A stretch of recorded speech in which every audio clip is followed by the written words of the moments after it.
यानी क्या कह रहे हैं, गर्व से कहो हम हिंदू हैं, नहीं, ये कह रहे हैं गर्व से कहो हम पागल हैं, गर्व से कहो हम मूर्ख हैं, गर्व से कहो हम मानसिक गुलाम हैं। जिसने तुमको पैदा किया उसको भगवान मानने को तैयार नहीं है, जिसको देखा नहीं है उसके सामने नाक रगड़ रहा है, अरे तू गधा नहीं तो क्या है।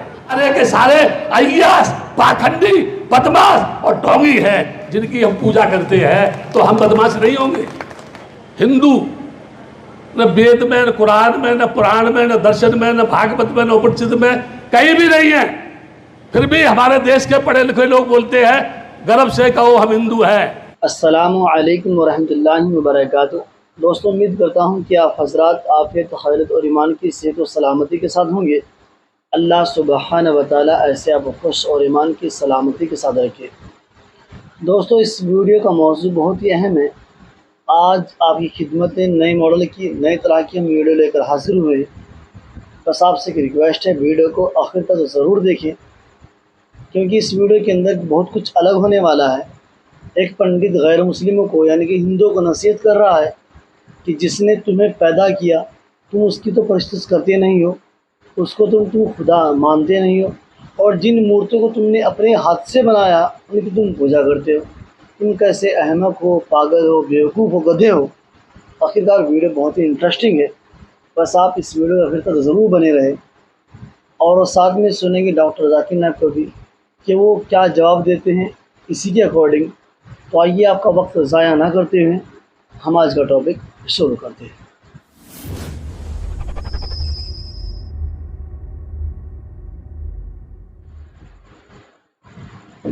जिसने तुमको पैदा किया उसको भगवान मानने को तैयार नहीं है, जिसने तुमको पैदा किया उसको भगवान मानने को तैयार नहीं है, जिसको देखा नहीं है उसके सामने नाक रगड़ रहा है, अरे तू गधा नहीं तो क्या है। मैं गलत कह रहा हूं क्या? मैं गधा तो नहीं हूं कहीं? ये भी हो सकता है मैं गधा हूं, क्योंकि गधे को गधे की पहचान होती है ना, ये भी हो सकता है। हिंदू न वेद में, न कुरान में, न पुराण में, न दर्शन में, न भागवत में, न उपनिषद में कहीं भी नहीं है। फिर भी हमारे देश के पढ़े लिखे लोग बोलते हैं गर्व से कहो हम हिंदू हैं। मुझे बताओ, ये पागल है कि बुद्धिमान है? सब सोचो। यानी क्या कह रहे हैं, गर्व से कहो हम हिंदू हैं, नहीं, ये कह रहे हैं गर्व से कहो हम पागल हैं, गर्व से कहो हम मूर्ख हैं, गर्व से कहो हम मानसिक गुलाम हैं, गर्व से कहो हम प्रतिमाओं के सामने भाग्य का दरवाजा खोलने के लिए आए दिन उसकी प्रार्थना करते हैं। सारे के सारे अय्यास, पाखंडी, बदमाश और ढोंगी है जिनकी हम पूजा करते हैं, तो हम बदमाश नहीं होंगे? आप बोलो, हम बदमाश होंगे कि नहीं? जिस पुष्प शुंग ने भिक्षुओं का कत्लेआम किया, तमाम स्तूपों को नष्ट किया, उसको ब्राह्मण संस्कृति के लोगों ने क्या किया मालूम है? मर्यादा पुरुषोत्तम राम बना दिया। Palak Loyalka from Harvard. I'm a student. I just wanted to say something about the person who said, first asked you the question about idol worship. I'm a follower of Lord Krishna, and I just remember something that my aunt once told me, and I just wanted to say that it's like when we do idol worship, it's when we have a picture of them, or we can feel them. When you see them, you can actually feel what it is like, and you can praise them. It's what my perception is. So I just wanted to say that when related to the first person who asked you to he doesn't know what he feels about idol worship. मैंने सवाल किया है कि वो कृष्ण की पुजारी है, और जब बुत परस्ती करती है, मूर्ति पूजा करती है, तो उस ईश्वर का फोटोग्राफ रखती है, उस ईश्वर की मूर्ति रखती है ताकि कंसंट्रेशन के लिए, तो इसीलिए वो मूर्ति पूजा करती है।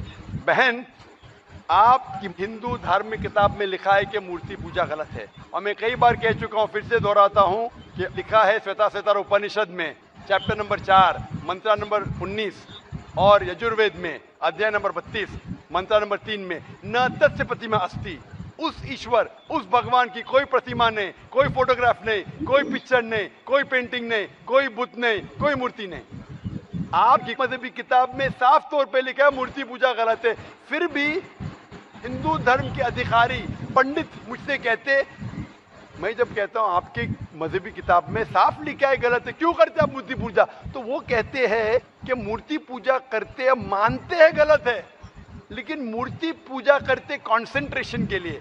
जब हम हायर लेवल ऑफ कॉन्शियसनेस पहुंच जाएंगे तो मूर्ति पूजा की जरूरत नहीं। पहले शुरुआत में कंसंट्रेशन के लिए मूर्ति जरूरत है, हायर लेवल पे, हायर कॉन्शियसनेस पे मूर्ति की जरूरत नहीं। तो मैं उनसे कहता हूं, उन पंडितों से और आपसे भी, हम मुसलमान हायर कॉन्शियसनेस पहुंच गए, हमें मूर्ति की जरूरत नहीं। मैं इनसे पूछता हूं कि शुरुआत में कहते हैं कि स्टार्टिंग में जरूरत है, बाद में नहीं। जब आप स्कूल में जाते हैं, पहली कक्षा में आप बेसिक सीखते हैं, कठिन चीज बाद में सीखते हैं, 8वीं 9वीं 10वीं में। तो मैथ्स में अगर कोई कहेगा 2 + 2 = 5, आपने कहेंगे गलत है, मैं जानता हूं, 10वीं में आऊंगा तो कहूंगा कि 2 + 2 is not 5, it is 4। आप बचपन में ही कहेंगे भाई 2 + 2 4 is the foundation। अगर हर मजहब का फाउंडेशन है कि भगवान की मूर्ति नहीं है, फोटोग्राफ नहीं है, बुत नहीं है, फाउंडेशन ही जब पहले गलत सिखा रहे तो आगे जाके कैसी इमारत बनेंगी।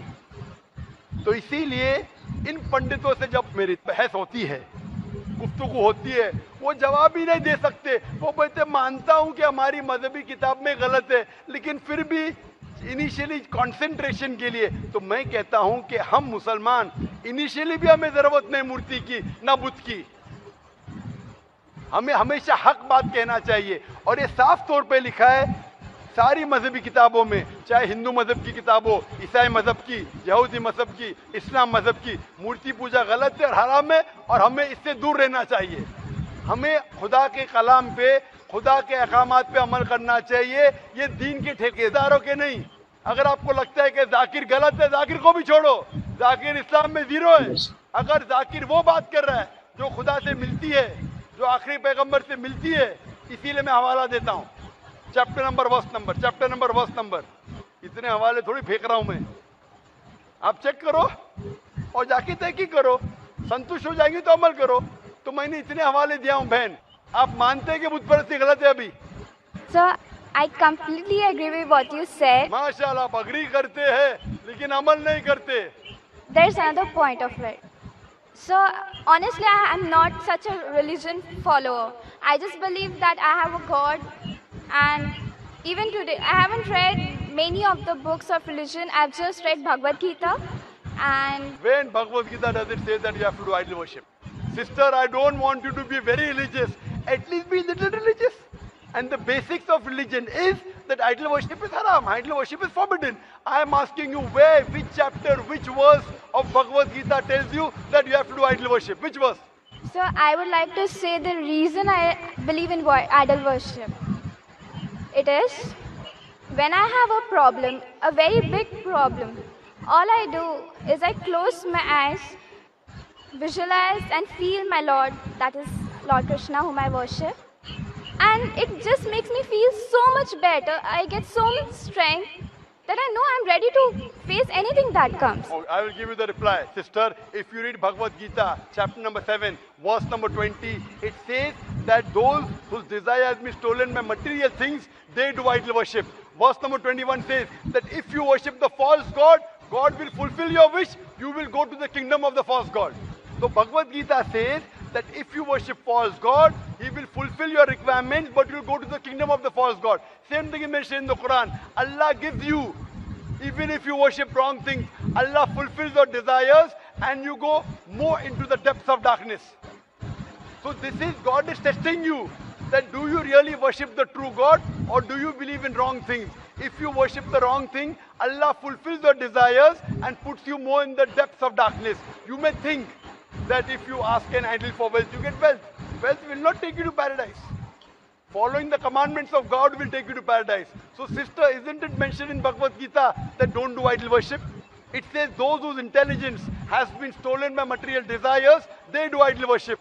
So do you mean, I'm asking you, are you a materialistic person? I don't think so. So then why do you do idol worship? You are going against the teachings of Bhagavad Gita. I get it. I would like to think about it. Thank you, sir. Go back home, think about it, read the translation of Bhagavad Gita, and I request you to even read the translation of the Quran. Inshallah, you read the translation of the Quran, and inshallah, I will ask the sisters to give an English translation. And if you are satisfied, it will show you the true direction of how a life should be led. Hope that answers the question, sister. बंदा कमाने की बात कह गया कि जो पहला पंडित था, पहली बार बताया उसने, पंडित ये कह रहा है कि हम जिन खुदाओं को नहीं जानते, जिनको हमने अपने हाथों से बनाया, हम उनकी तो पूजा करते हैं, उनकी इबादत करते हैं, उनकी परस्तिश करते हैं, और जिस खुदा ने हमको बनाया हम उसकी पूजा नहीं करते। क्या बंदा अहमक हो गया, पागल हो गया कि इंसान उस चीज़ को आखिर क्यों नहीं समझता। तो दोस्तों, इस तरह की बातें तमाम किताबों के अंदर लिखी है, और तमाम किताबों के अंदर साफ़ सुथरी बात लिखी है कि इंसान को हमेशा एक खुदा की परस्तिश करना चाहिए, उसी की इबादत करना चाहिए और उसी की पूजना चाहिए। इसके अलावा जितने भी दुनिया के अंदर ड्रामे चल रहे हैं और जितनी बातें चल रही है, वो सबको ख़त्म करके सिर्फ बंदे को एक खुदा, ज़रूरी बात नहीं कि बंदा इस्लाम को ही फॉलो करे।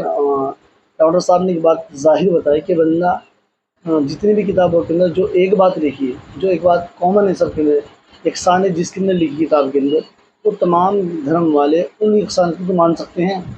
अब पहली बात लिखी है कि सारी किताबों के अंदर मूर्ति पूजा कहीं भी जायज़ नहीं है। जो गैर मुस्लिम हज़रात है, दूसरे मज़हब वाले हैं, क्रिश्चियन हैं, ये सब मूर्ति पूजा को छोड़कर एक सिर्फ़ और सिर्फ एक खुदा की इबादत करे, एक भगवान की इबादत करे और एक अल्लाह की इबादत करे।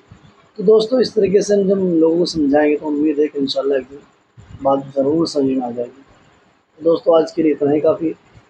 इसके लिए आपकी क्या राय है कमेंट बॉक्स में ज़रूर बताना। अगर आप चाहते हैं कि इसी वीडियो पर रिएक्शन दें और आप चाहते हैं कि हम उस पर रिएक्शन देकर आपकी सजेशन की हुई वीडियो हम उस पर रिएक्शन दें, आपको अच्छा फील होगा तो हमें आपसे भी अच्छा लगेगा।